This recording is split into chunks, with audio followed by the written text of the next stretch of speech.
আসসালামু আলাইকুম। সবাইকে স্বাগত জানাচ্ছি আরও একটি নতুন রেসিপি দেখার জন্য। আজ আপনাদের সাথে শেয়ার করব ঘরোয়া মশলায় খুবই সহজভাবে একটি চিকেন বিরিয়ানির রেসিপি। আর এই বিরিয়ানিটিকে অনেকেই আবার সাদা চিকেন বিরিয়ানিও বলে। একদমই শর্টকাট ও সহজভাবে রেসিপিটি দেখানোর চেষ্টা করেছি। আশা করছি সবার কাছেই ভালো লাগবে। তাহলে চলুন মূল রেসিপিতে। বিরিয়ানি রান্না করার জন্য এখানে আমি একটা বড় কালো এলাচ নিয়েছি। এরপর নিয়ে নিচ্ছি সামান্য একটু জয়ত্রী। এরপর দিয়ে দিচ্ছি দুটো এলাচ, একটা স্টার অ্যানিস নিয়েছি, এখান থেকে আমি ভেঙে একটা মাত্র পাপড়ি দিয়ে দিচ্ছি। এরপর একটা লবঙ্গ দিয়ে দিচ্ছি, সামান্য একটু দিয়ে দিচ্ছি শাহি জিরা, হাফ চা চামচের থেকেও কম। এরপর দিয়ে দিচ্ছি প্রায় হাফ চা চামচের মতো জিরা। এরপর দিয়ে দিচ্ছি সামান্য একটু মৌরি। 12 থেকে 15টার মতো দিয়ে দিচ্ছি সাদা গোলমরিচ। এখানে কালো গোলমরিচটাও দিতে পারেন, তবে চেষ্টা করবেন সাদাটাই দিতে। সামান্য একটু দিয়ে দিচ্ছি পোস্তদানা। এখন এগুলোকে পাটায় বেটে পেস্ট তৈরি করে নিব। এরপর একটা প্যান ভালো মতো গরম করে এখানে প্রায় 80 ml এর মতো সয়াবিন তেল দিয়ে দিচ্ছি। এরপর দিয়ে দিচ্ছি একটা তেজপাতা ছোট টুকরো করে নিয়েছি, আর 1 ইঞ্চি করে 4 টুকরো দারচিনি। 2 টেবিল চামচ পরিমাণ দিয়ে দিচ্ছি কুচি করা পেঁয়াজ। এখন পেঁয়াজগুলোকে তেলের মধ্যে কিছুক্ষণের জন্য ভেজে নিব। প্রায় অর্ধেক পেঁয়াজ যখন ব্রাউন কালার হয়ে যাবে তখন এর মধ্যে দিয়ে দিচ্ছি 1.5 চা চামচ পরিমাণ আদা বাটা, আর 1.5 চা চামচ পরিমাণ দিয়ে দিচ্ছি রসুন বাটা। আদা রসুনটাকে তেলের মধ্যে দিব, পেঁয়াজের সাথে কিছুক্ষণ একটু ভেজে নিব যাতে করে ঝাঁঝালো গন্ধটা চলে যায়। আদা রসুনটাকে পেঁয়াজের সাথে ভালো মতো ভেজে নিয়েছি। এখন এর মধ্যে দিয়ে দিচ্ছি 3 টেবিল চামচ পরিমাণ পেঁয়াজ বাটা, 1.5 চা চামচ পরিমাণ দিয়ে দিচ্ছি টমেটো কেচাপ। কেচাপটা এখানে 1.5 চা চামচের থেকে বেশি দিতে যাবেন না, তাহলে একটা কালার চলে আসবে।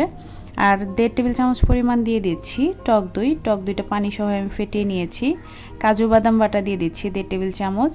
আর আমি ভিডিওর শুরুতে যে মশলাগুলো দেখিয়েছিলাম সেটাও বেটে নিয়েছি, ওটাই দিয়ে দিলাম।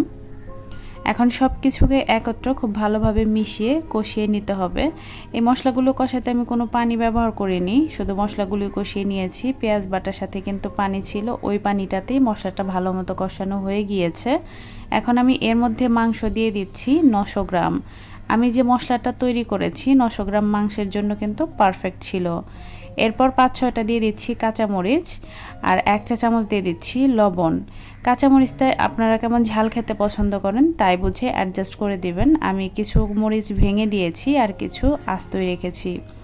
মশলার সাথে খুব ভালো মতো মাংসটাকে আমি কষিয়ে নিয়েছি। এখন এর মধ্যে হাফ কাপের মতো পানি দিয়ে দিব। আমি যে বাদাম বেটে রেখেছিলাম সেই পাটা ধোয়া পানিটাই দিয়ে দিয়েছি। এখন আমি নিচের দিক থেকে নেড়ে মশলাগুলোকে পানির সাথে খুব ভালোভাবে মিশিয়ে দিচ্ছি, যাতে করে কোথাও মশলাটা অতিরিক্ত ঘন না থাকে আর পুড়ে না যায়। এখন আমি ঢেকে রান্না করে নিব 3-4 মিনিটের জন্য। 3 মিনিট পর আমি ঢাকনা তুলছি, এগুলোকে আরও একবার নেড়ে দিচ্ছি। এ পর্যায়ে কিন্তু মশলাটা অনেক ঘন হয়ে গিয়েছে, যাতে করে নিচে লেগে না যায় এভাবে ঢাকনা দিয়ে একটু রান্না করবেন 15 মিনিটের মতো। মাঝখানে 2-1বার ঢাকনা তুলে একটু নেড়ে দিবেন।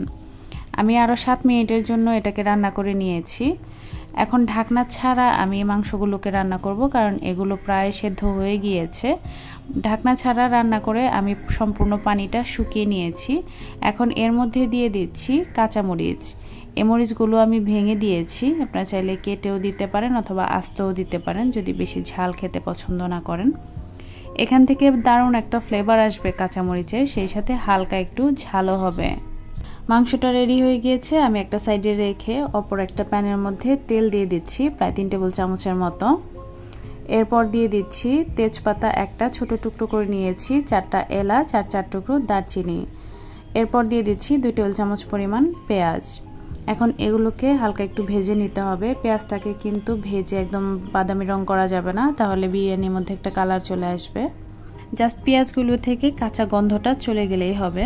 ভাজা হয়ে গিয়েছে। এখন এর মধ্যে দিয়ে দিচ্ছি 1 চা চামচ পরিমাণ রসুন বাটা, আর 1.5 চা চামচ পরিমাণ দিয়ে দিচ্ছি আদা বাটা। এখন আদা রসুনটাকে পেঁয়াজের সাথে তেলের মধ্যে কিছুক্ষণের জন্য ভেজে নিতে হবে, যাতে করে এর পানিটা শুকিয়ে যায়।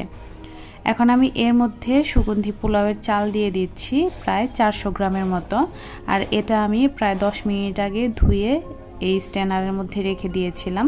লবণ দিয়ে দিচ্ছি 1 চা চামচ, আর 3টা দিয়ে দিচ্ছি কাঁচামরিচ, 2 টেবিল চামচ দিয়ে দিচ্ছি কিশমিশ। এখন এই সব কিছুকে চুলার আঁচটা লো টু মিডিয়ামে রেখে একটু সময় নিয়ে ভেজে নিতে হবে। চালগুলোকে আপনি যত পারফেক্টলি ভাজতে পারবেন, বিরিয়ানিটা কিন্তু ততটাই ঝরঝরে হবে, পারফেক্ট হবে। চালগুলো খুব ভালো মতো ভাজা হয়ে গিয়েছে। এখন এর মধ্যে দিয়ে দিচ্ছি গরম পানি। চালের দ্বিগুণ পানি দিতে হবে। আপনি যদি 1 কাপ পরিমাণ চাল রান্না করেন তাহলে ওই কাপ দিয়ে মেপে 2 কাপ পরিমাণ পানি দিবেন, তাহলে পোলাও বা বিরিয়ানি পারফেক্টলি ঝরঝরে হবে। পোলাওয়ের চালের সাথে পানি খুব ভালো মতো মিশিয়ে দিচ্ছি, আর হাই হিটে রান্না করে নিব পানিটা কমে আসা পর্যন্ত।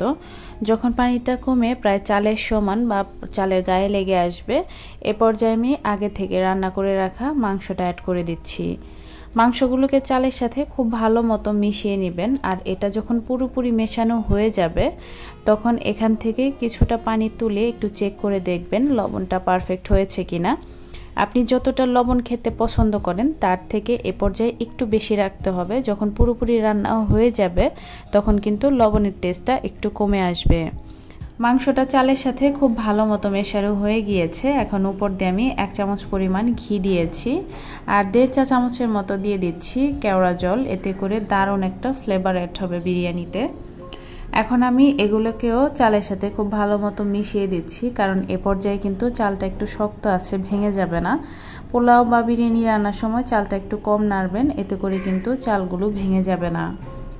এখন চালগুলোকে চারপাশ থেকে একটু চাপিয়ে দিচ্ছি, এরপর ঢেকে একদম লো আঁচে রান্না করে নিব 8 থেকে 10 মিনিটের মতো। আমি প্রায় 10 মিনিটের মতো রান্না করে নিয়েছি। ঢাকনা তুলছি, দারুণ একটা অ্যারোমা বের হয়েছে। এখন আমি পোলাওটাকে উপর নিচ করে উল্টে দিচ্ছি, যাতে করে উপরের চালগুলো নিচে পড়ে যায়, আর নিচের চালগুলো অলরেডি সেদ্ধ হয়ে এসেছে। এখন আমি ঢেকে রান্না করে নিব আরও 5-7 মিনিটের জন্য। এখন আমি ঢাকনা তুলে উপর থেকে পোলাও নিয়ে একটু চেক করে দেখছি এটা সেদ্ধ হয়েছে কিনা। পোলাওটা কিন্তু পুরোপুরি সেদ্ধ হয়ে গিয়েছে, শক্তও না আবার একেবারে ভর্তা টাইপেরও হয়ে যায়নি। এখন আমি একদম গরম অবস্থাতেই এটা প্লেটে সার্ভ করে দিচ্ছি, আর গরম অবস্থাতেই কতটা ঝরঝরে হয়েছে দেখে নিশ্চয়ই বুঝতে পারছেন। পানির পরিমাপ এবং চুলার আঁচটা যদি আপনারা ঠিক রেখে রান্না করেন তাহলে আপনাদের পোলাও বা বিরিয়ানিটাও এরকম পারফেক্ট হবে। উপর দিয়ে কিছু পেঁয়াজ বেরেস্তা ছড়িয়ে দিচ্ছি, এতে করে সুন্দর একটা ঘ্রাণ আসবে। আশা করছি সবার কাছে এই রেসিপিটি সহজ ও ভালো লেগেছে। বাসায় অবশ্যই রান্না করবেন, আর কেমন হয় কমেন্টে জানাতে কিন্তু ভুলবেন না। সবাই ভালো থাকবেন, আমাদের জন্য দোয়া করবেন। আজ এখানে বিদায় নিচ্ছি। আল্লাহ হাফেজ।